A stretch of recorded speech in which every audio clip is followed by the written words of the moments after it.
Here at Movies TV Mad, I've always been about giving you the relevant information so you're informed, giving you my opinions about the relevant information and allowing you to make your own minds up about that information. We've got a few articles to read today. So after the week from hell from Warner Brothers Discovery and DC, surprise, surprise, we have leaks about test auditions for Superman Legacy. Apparently they've been testing Clark and Lois together with different actors. What a coincidence. What great timing.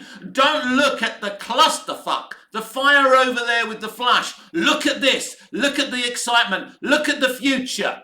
We also have lots of quotes from James Gunn that we're going to get into. He's been telling us how there are too many superhero movies. That's very interesting, isn't it, James? Considering you're about to develop a connected DC universe. So how are you against too many superhero movies, which is exactly what you're going to deliver?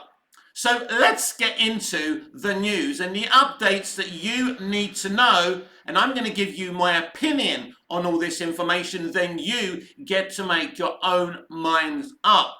There's been so many DC apologists on Twitter trying to explain to you why The Flash failed. The worst takes I have ever seen in my life. One article actually saying that they should have released Batgirl instead of The Flash because even though the Batgirl was probably a bad movie, it was cheaper so it wouldn't have lost more money. So it's okay not to release expensive crap, but it's okay to release cheap crap. The Hamadaverse was going to be a fucking disaster. The DCU, the Hamada plan was a disaster. Johnson Berg didn't even have a plan. But the guy who actually did have a plan, Zack Snyder, was fired. Just imagine if you just left the man alone to deliver his vision, where we could be today. Anyway, here's your first article from THR. Inside the Superman Legacy screen tests as Decisions 2023 drags into second week.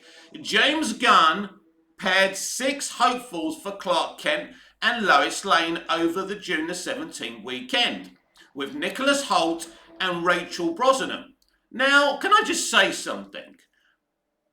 I don't understand why Nicholas Hoult is testing for Superman. I don't understand this.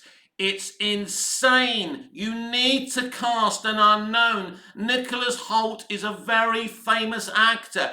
Maybe he'll be a great Clark Kent. I'm not actually overly impressed with any of these names being leaked for Superman and Lois. They're as weak as my tea.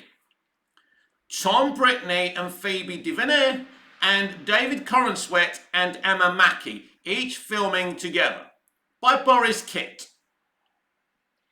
Look at the picture they're showing of Gunn. Just look at this picture. Can you see it? I don't think you can see it. Right? Can you see that? It's a picture of him with glasses with the S shield on them. You see, they're part of the narrative. Access Hollywood Media are trying to run interference for Gunn, Zaslav, and Safran and WB. It's fucking hilarious. Anyway, James Gunn is testing an assortment of potential Superman Legacy stars, including clockwise from top to left, David Corenswet, Emma Mackey, Rachel Brosnahan, Phoebe Diviner, Tom Brittney, and Nicholas Hoult. With The Flash not proving to be the box office saviour Warner Brothers was anticipating, imagine if they actually anticipated that movie to be the saviour that they needed. Studios know when a movie's going to bomb. They knew. That's why they were desperate to tell you Tom Cruise and Stephen King loved the movie, leaking out that this is the best CBM since The Dark Knight. They lied to you. So, Warner Brothers was anticipating the pressure is on now. new DC Studios heads James Gunn and Peter Safran has increased exponentially. And that in turn means increased weight on Superman Legacy, the inaugural movie from Gunn and Safran. And it may not get any weightier than casting the right actor to play Clark Kent's Superman and his romantic and professional foil, Lois Lane. Of course, Lois Lane is more than a romantic and professional foil. She's a character of her own right. So you better get her right. Gunn, who is writing and directing the feature, held screen tests the weekend of June the 17th on the Warner's lot in Burbank. And the process has been kept in a lead lined box as Gunn shows the assembled cuts to a deciding committee of executives. What could possibly go wrong if these executives, the ones making all these crazy decisions, get to decide who plays Lois and Clark and Superman? I mean, what could possibly go wrong? Warner Brothers Discovery's CEO David Zaslav among them. Despite the secrecy, some details have emerged even as the final choice has not. Secrecy. But still, all this has happened to leak. There's no secrecy because WB are leaking this shit on purpose. It doesn't mean it's accurate shit. Anyway, I digress. Gunn, according to sources, assembled 3 actors and 3 actresses for Superman and Lane respectively, and on Saturday, the first day of the testing, the actors were seen in predetermined pairs: Nicholas Hoult and Rachel Brosnahan, Tom Brittney and Phoebe Divina, and David Corenswet and Emma Mackey. They were given several scenes to film in which the males were in makeup and wardrobe, as Daily Planet reporter Ken, while the females were plucky journalist Lane. Then on Sunday, Holt, Brittney and Corenswet did another series of screen tests, this time in costume as Superman. Interestingly, only Mackey was brought in that day to portray Lane opposite the actors. Sources caution that just because Mackey segged into the second day does not mean she's the front runner for Lane, although it may be hard not to draw that conclusion. The search for Superman is a complex one. In Gunn's Back to Basics version, any choice has to be able to play the part of someone who is credibly a farm boy from Kansas, a reporter at a big city media outlet, and the Man of Steel, able to leap tall buildings in a single bound. The search brings back memories of the testing for the lead in 2011's infamous Green Lantern, in which actors had to play cocky pilot Hal Jordan and a mask-wearing space cop from the Green Lantern Corps. The casting came down to Ryan Reynolds and Bradley Cooper. And shall I tell you something? They should have went with Cooper. Cooper would have been a better Hal. But the linchpin was the mask. Some inside the studio preferred Cooper, but he fared poorly in the superhero costume test. The same situation is very likely playing out on Legacy. Wait a minute. So you actually cast a less talented actor because he looked buff in the fucking costume. And apparently this is what they're doing again. Any actor can work out. Are you freaking insane? Gunn had an assembled cut of the screen test by Wednesday to show to Warner Bros. A decision could come this week. Very, very interesting if true. And once the decision on Kent and Lane are made, Gunn will quickly pull the trigger on the next wave. Sources say there is also a shortlist for villain Lex Luthor. Siblings Alexander and Bill Skarsgård have been mentioned. Now, I like Alexander and Bill. They're great actors, but they're not Lex Luthor. Of course, they're more Lex Luthor than Jesse Eisenberg was. Wait a minute.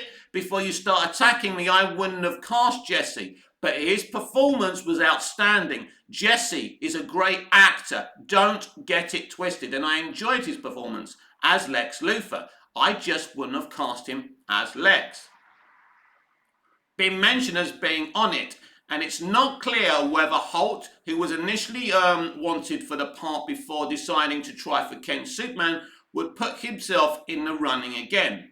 There are also other heroes to cast, such as members of the supergroup named the Authority. Part of the new storyline is Superman joining a world in which superheroes already exist. Gunn hopes to have Superman Legacy before cameras in early 2024, in time for a July 11th, 2025 release. The movie will attempt to kickstart a whole new slate based on the DC characters after 2 attempts in the last dozen years have fizzled due to various factors. So, the man, right, who says there's too many superhero movies out there is going to make too many superhero movies. The irony isn't lost on me. Various factors, box office failure and changes in studio ownership among them. Warner's is in the process of releasing the last 3 movies made by the previous regime. As I stated before, the previous regime is the new regime, and James Gunn is just a popular influencer there to make you think something fresh and new is happening. I know you don't believe me, but I know where the bodies are buried, and I'm telling you that is factual. Anyway, box office blah blah blah. So where are we? Among them, Warner's is in the process of releasing the last 3 movies made by the previous regime. Flash, which was initially considered the best of the bunch, no it wasn't, and backed by high test screening scores, preordained a success. Unexpectedly my arse, created theatrically, box office expectations are not sky high for Blue Beetle, which opens in August and stars Zola Maradona, who will carry on in the new universe. Meanwhile, observers are wondering if Aquaman and the Lost Kingdom, which opens in December, can match the 1.1 billion high from the original release 5 years ago. An arguably long time to wait for a sequel in the superhero movie world. So let me just put this down for a minute, right?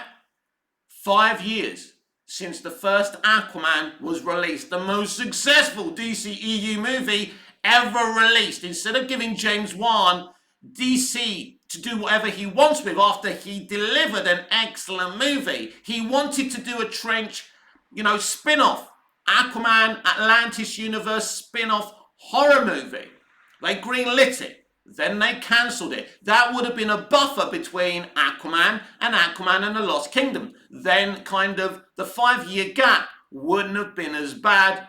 But these people don't have a clue. I love James Wan. He's one of the best creatives, a proud director, and they're fucking with him, and it makes me so mad. But don't you worry. You don't mess with James Wan. He's going to come out and tell us everything, and that's not going to be a good day for James Gunn.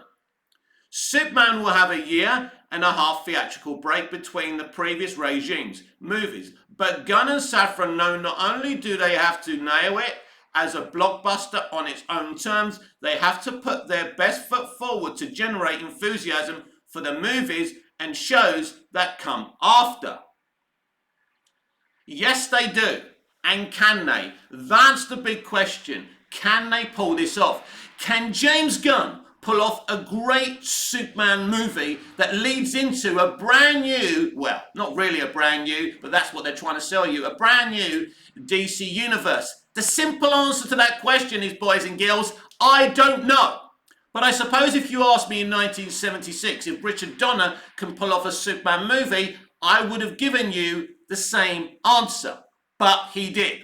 And his situation was less pressured because there was no superhero movies to compare it to. But Superman was dwindling in popularity in the comics in the late 70s. And Donner made it popular again. And Gunn has to do the same thing. The problem with Gunn is his ego. He talks too much. He gets himself in hot water. And now Many people in the general audience and in DC fandom are losing trust for him. It's one thing for Guardians to be successful. It's a whole different thing for him to tap into success for DC. Not even the Suicide Squad, a film I quite like, was successful. It flopped. I know when it was released, I know that is a factor, but the fact remains, the headline remains, the Suicide Squad was a flop.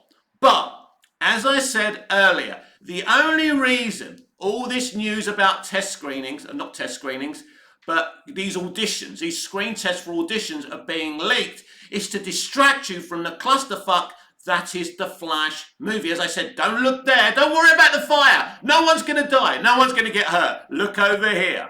That's the whole point of this. They're running interference. It's a distraction. That's all it is. All these auditions could be fake news leaked to you by the very studio who's supposed to be developing this movie. James Gunn sounds off on really lazy superhero movies and bad third acts. There's no rhyme or reason to what's happening on the screen. You mean like the Flash movie? The movie you said was one of the best comic book movies that you've ever seen. Is that what you mean? What do you mean? Because that's what happens in the Flash movie. That's a lazy third act. Everyone said it. Critics, fans, even people who claim to love the movie have criticized that movie for the very things you're saying. So make it make sense. You couldn't make it up. Anyway.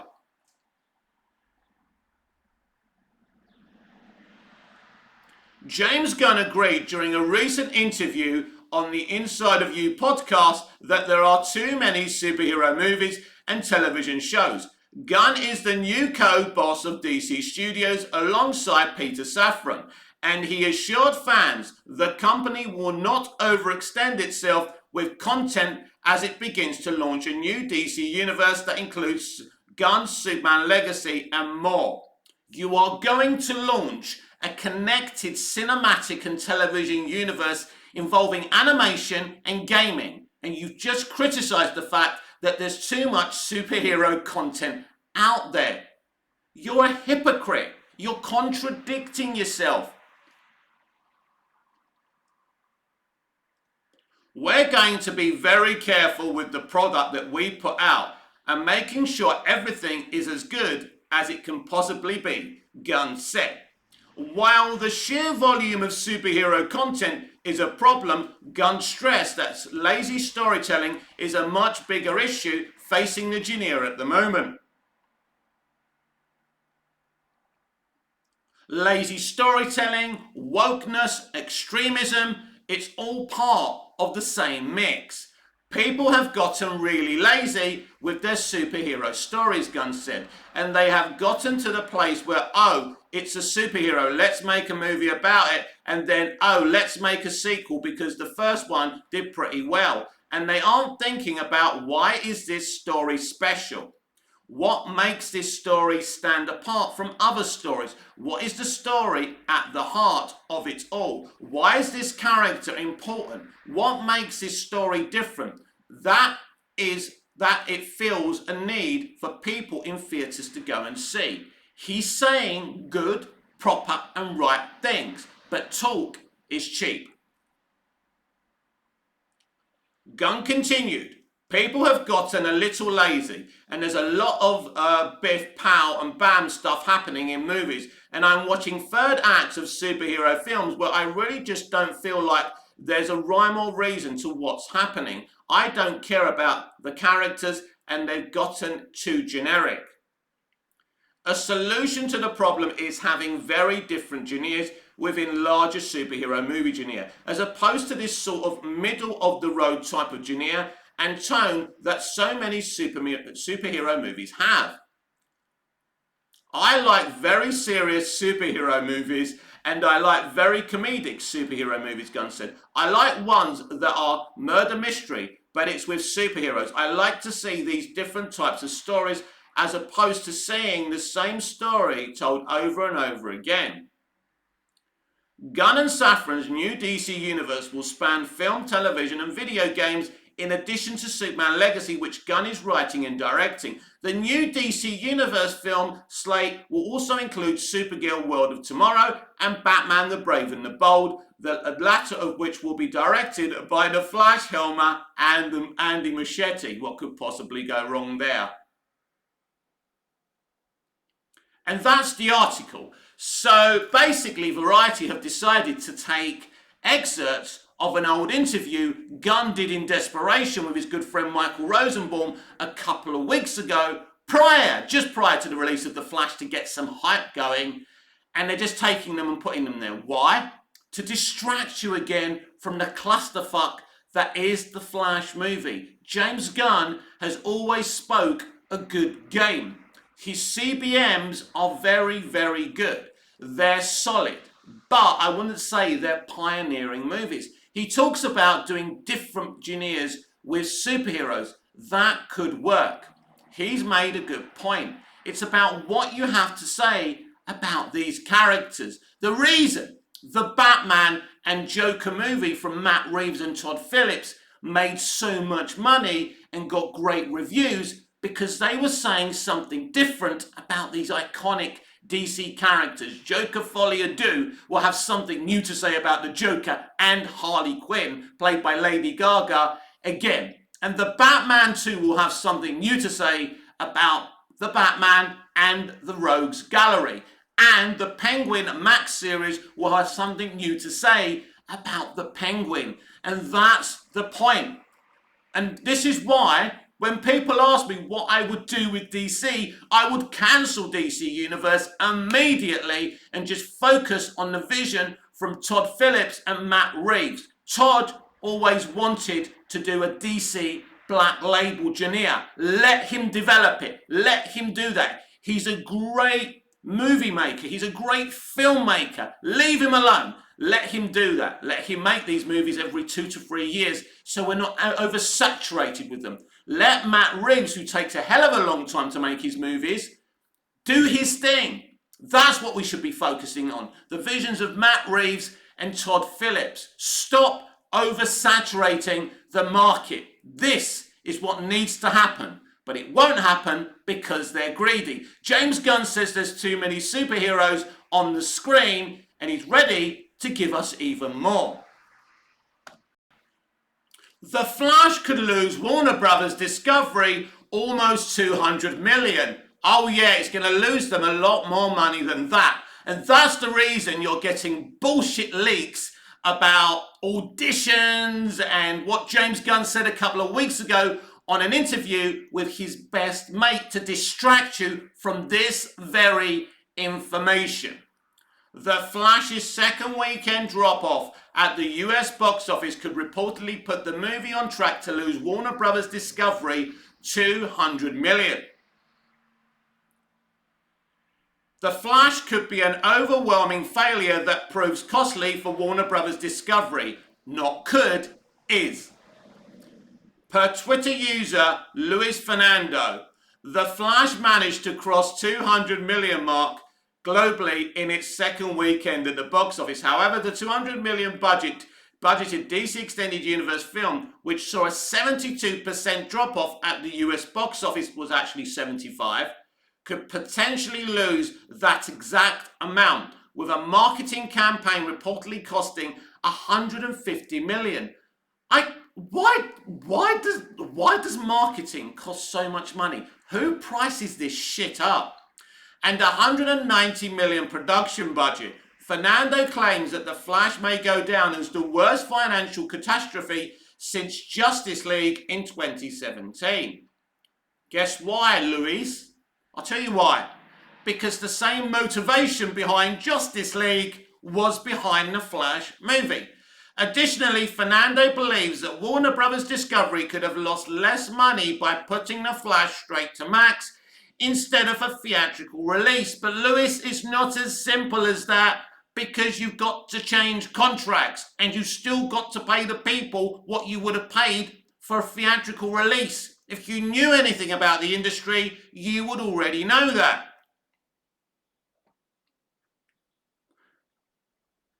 In the first weekend, The Flash was projected to gross in the neighborhood of 60 to 70 million. Sorry about that. Notifications. Domestically, the industry was shocked when the movie only managed to muster 55 million instead. It wasn't a shock. Since then, industry insiders have been scrambling to figure out the exact cause of The Flash's underperformance, and every cause I hear from Access Media and from the industry at large is bullshit. I've already told you the reasons why this movie failed.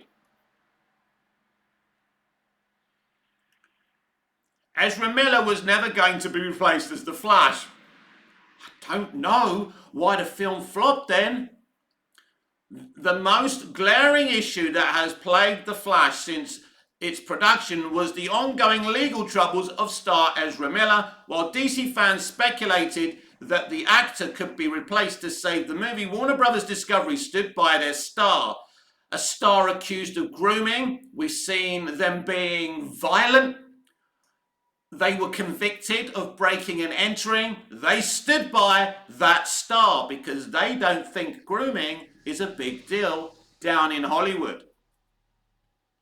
So, Warner Brothers Discovery stood by their star as they publicly declared they would be seeking help for complex mental health issues. Well, all they had to do was leave Hollywood. That's the cause of their mental health issues. Everyone in Hollywood is mentally ill, and if you just leave Hollywood, as I did, you get better. I'm still mentally ill, just not as mentally ill as when I lived in LA. Anyway, mental health issues. Producers Andy and Barbara Machete were further in stating that replacing Miller was never in the cards for them. Liars! You would have loved to have replaced him. It just wasn't feasible. Another source of criticism for The Flash was the movie's CGI. You think? Director Andy Machete went on the defensive, claiming that the superhero Speedfall's visual effects were always intended to look like a distorted water world. Yes, he did that on purpose. And it's crap, Andy! Anyway, the Flash visual effects artist Zach Mulligan, however, slammed the CGI by blaming the studios at large for setting insane deadlines that resulted in low quality effects. I'm with the VFX artists. I have friends who are VFX artists. Their treatment is like being treated as slaves. I'm surprised they don't have a flipping whip whipping them as they work. Hollywood, you are a disgrace. I spoke to someone from the industry saying we're no longer going to get 22 episode seasons in Hollywood any longer. And I said, good, because 22 episodes a season is slave labor for the cast and crew of those shows. You know what this person said to me? Yeah, but nobody died doing it. Well, that's all right then, isn't it? Disgusting people. However, slam the CGI by blame, yeah, blah, blah, blah, we've read that. The most common debate about The Flash underperforming is pointed directly at new DC Studios CEO James Gunn and Peter Safran. Since taking over the DC brand on film in late 2022, Gunn and Safran had laid out their slate of projects that would not feature any actors from the Zack Snyder era, including Henry Cavill, Gal Gadot, though the duo expressed optimism about keeping Miller as the Flash. No, law-abiding people like Gal Gadot, Ben Affleck and Henry Cavill have been deleted, but criminal Ezra Miller potentially gets to stay. Really? Of course they're not going to stay. That was just them trying to sell the movie. Keeping Miller as the Flash in the new DC universe with a sequel script already written that the director and producer denies. The chances of that happening now are far less likely. The Flash is now playing in theatres. There's so many hilarious aspects, not just to this article, but the Flash situation at large. Did you know they're giving away free tickets? They leaked the damn movie on Twitter and it got 1.7 million views. So all the DC apologists, all the Flash apologists, the Flash Film News, the biggest Ezra Miller DC and WB apology, said, you see, people want to see it. No. If I literally did a video of me picking my nose, 1.7 million people would have watched it. If you released Green Lantern or Batman and Robin, 1.7 million people would have watched it. Stop defending this clusterfuck. And why is it nobody is mentioning Walt Hamada's name when they're giving reasons for the Flash movie and the DCEU at large failing since Shazam? Walt Hamada came in. It was his plan. Isn't it ironic? He had a plan to move away from the Snyderverse that's been a disaster. Nobody is mentioning the man's name. Why? Is it because their overlords at Warner Brothers Discovery won't allow them to? Is it because Walt Hamada is still there in the background? Wouldn't surprise me if Gunn announces him as part of his DC Universe team when time's gone on. Walt Hamada is the reason for the downfall of the DC Extended Universe. He's been there secretly since Justice League, and he's still there. There is no new regime. It is just the old regime. You are being sold a lemon, right? That's it. Nothing new is happening here. And to the people who say, well, Walt Hamada wasn't planning a Superman movie, let's talk about that. They wanted Ta-Nehisi Coates to do a black Clark Kent Superman movie produced by J.J. Abrams, part of another universe, part of another Earth. You can't exactly get away with replacing Henry Cavill with a black Superman. So they were going to replace him with Sasha Calle's Supergirl. A much better plan, right? So black Superman was going to be over here. There'd be no Superman in the new DCEU timeline. This is a terrible idea. So if you want another reason why the Flash movie failed, I have two words. Walter Hamada.